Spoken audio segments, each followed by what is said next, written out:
推开客籍刘家宅院，铺满石头的广场和红砖瓦三合院，马上让人有时空交错的感觉。这里是清朝举人刘定山的故居，至今超过100年历史。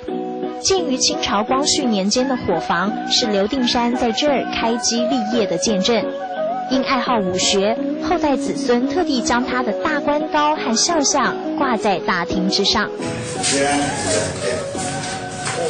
这8瓦斤呢，8公斤。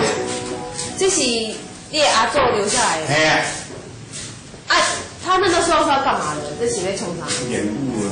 以两汉遗徽自诩的刘氏，把匾额放在宫厅内，两旁还有精致木雕衬托。虽然1935年时曾经遭遇新竹大地震，但刘家子孙细心呵护古厝，坚持维持客家三合院，展现客家质朴精神。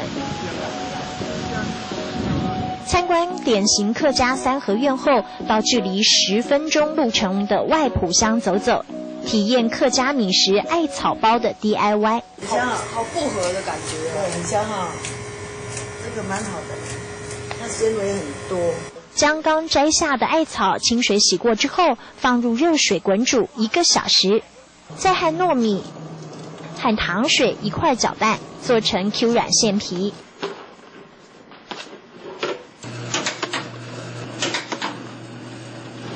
没多久，呈现天然绿色的艾草皮就好了。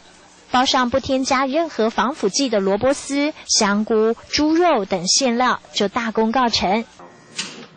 刚蒸煮好的艾草包，淡淡艾草香扑鼻而来，而这也促成了客家媳妇黄碧霞教学生做客家米食，要让这香气传承下去。嘉义南部好像没有看到这个，它就加到这边来，它加到这边来就，这个艾草。那这个贵水好像就会加了，那蛮对味的，他就开始做啊。有做过这种超阿贵这种吗？小时候妈妈做，嘿，这是做这小时候的味道是不是？对呀，现在对怀念啦。怀念的味道在口中化开，利用一天假期，想到外埔1日游，走国道3号，在大甲交流道下，顺着联络道路，先到古厝巡礼，再开车到6分路上的刘员外客家米食，吃上一口自己亲手做的艾草包，替这一天的客家之旅画上完美句点。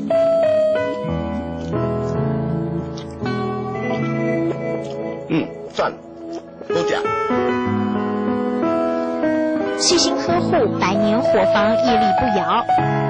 细腻品尝清新艾草包，魅力难挡。台中外埔三坎村走一遭，拥有满满的感动时刻。